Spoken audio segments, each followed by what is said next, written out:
Hello, my name is Marielle. Welcome back to another one of my movie reviews. Let this be a lesson to never mess with Norman Bates. If you saw Scream 6 and agree that Psycho 2 is underrated, you've come to the right place.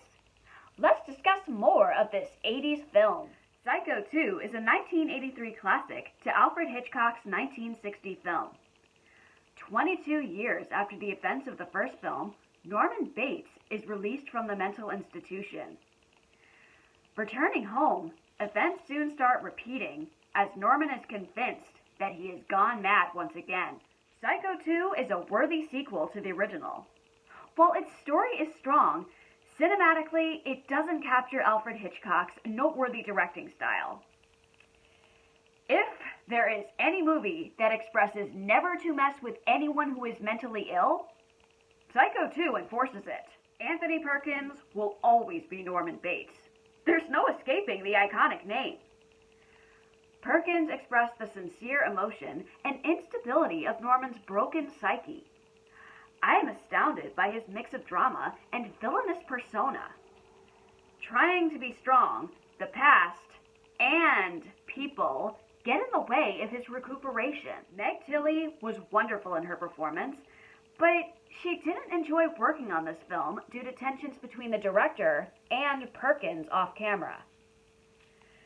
The more I have watched this film, it's easy to see how conflicted Mary is, not knowing how to act at certain times. Despite tensions between them, Tilly and Perkins worked well together, specifically during an emotional moment. Vera Miles returns as Lila Crane, gaining a more prominent role. She is another highlight of Psycho 2.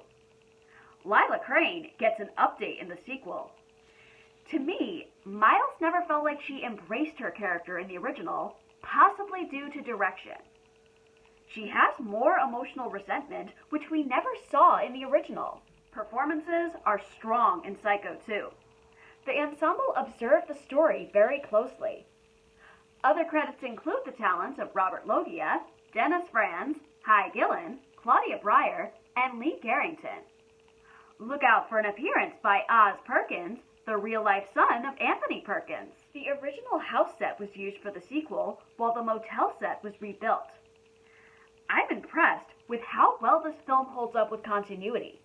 It feels like the same universe, unlike how some sequels change story elements or sets. Richard Franklin had a lot on his shoulders as a director of a sequel that was a worldwide success in its time. The camera angles are excellent.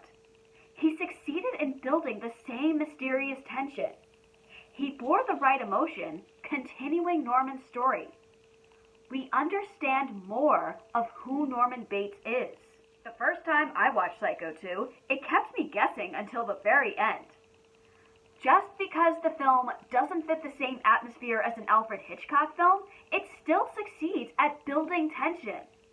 The script was crafted with a mix of suspense and small comedic moments. The pacing is done well, putting in original twists. One complaint that I have is that the film is too long. Important story details are forgotten. Whether it was to showcase how far gone Norman was, I think he could have figured out certain plot points on his own. I know some people are going to have mixed opinions about the ending. It takes a few watches to understand what is at play. If anything, Psycho 2 is a lesson to never mess with anybody's mental illness. It lives up to the original.